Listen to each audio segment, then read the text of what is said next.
Don't worry, don't worry. We're not doing a review on the steps where it can fall over and slide down and make a mess and break glasses and spill beer. We know nobody wants some of that.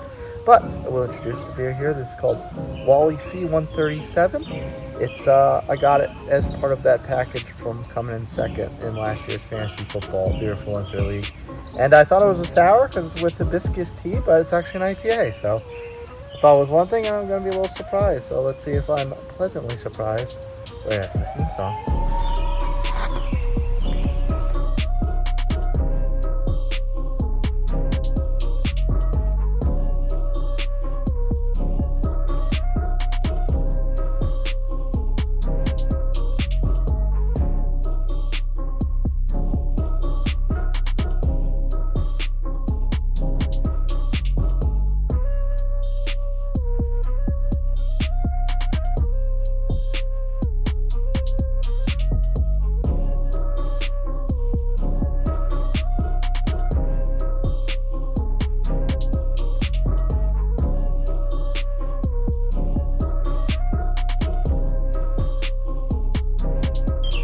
Well, hello, temporary upstate oasis review time with your Shirley Nutmeg 2 Palmetto, and you've seen a couple reviews on the channel of prizes I received from coming in second place in last year's Beer Influencer Fantasy Football League. This is one more. Shout out to @RedHopsGirl on Instagram for sending this one my way. And wow, it's called the Wally C-137. Makes it seem like it's a robot.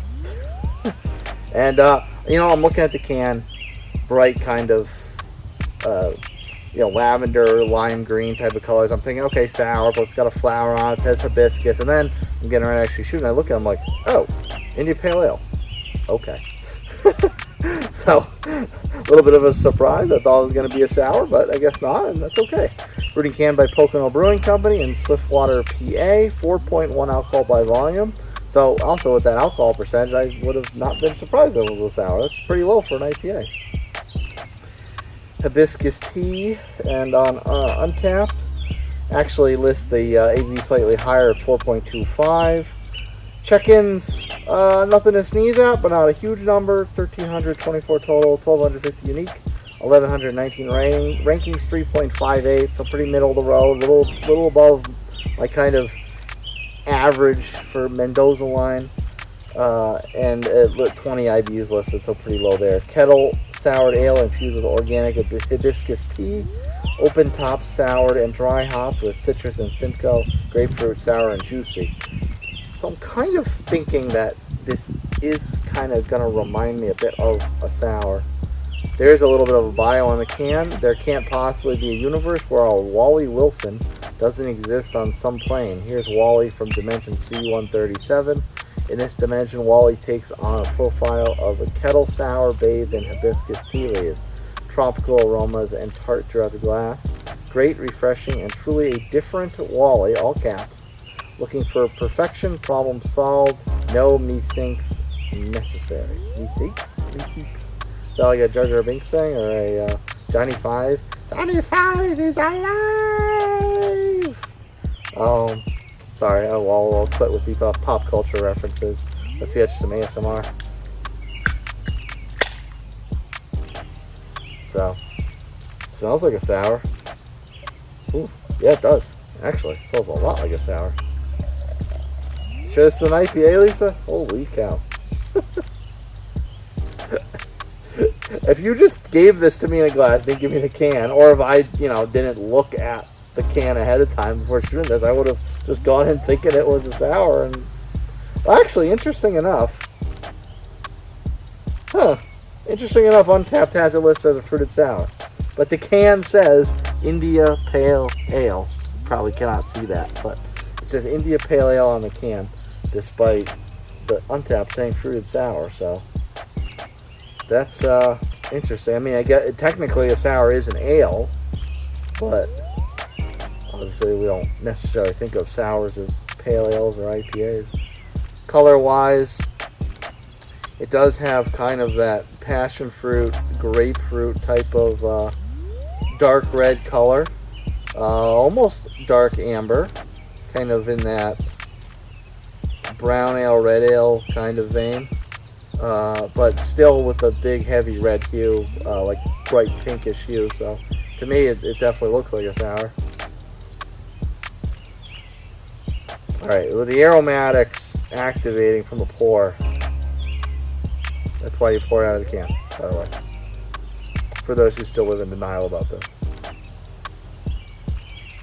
You do get a bit of a floral hoppy essence. But there still is definitely a noticeable tartness to the aroma. I don't know if well, yeah, I was gonna say, I don't know if I think grapefruit, but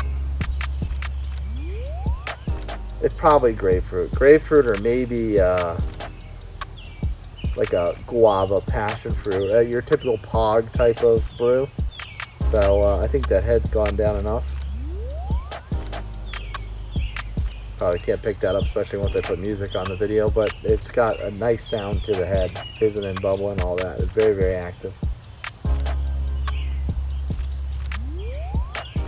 Oh yeah, so cheers.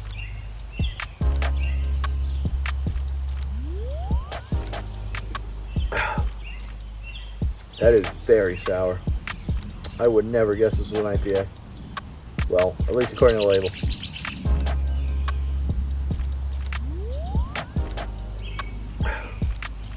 Yeah. It's a bit dry, so the kettle effect is definitely felt. It doesn't make you want to pucker up.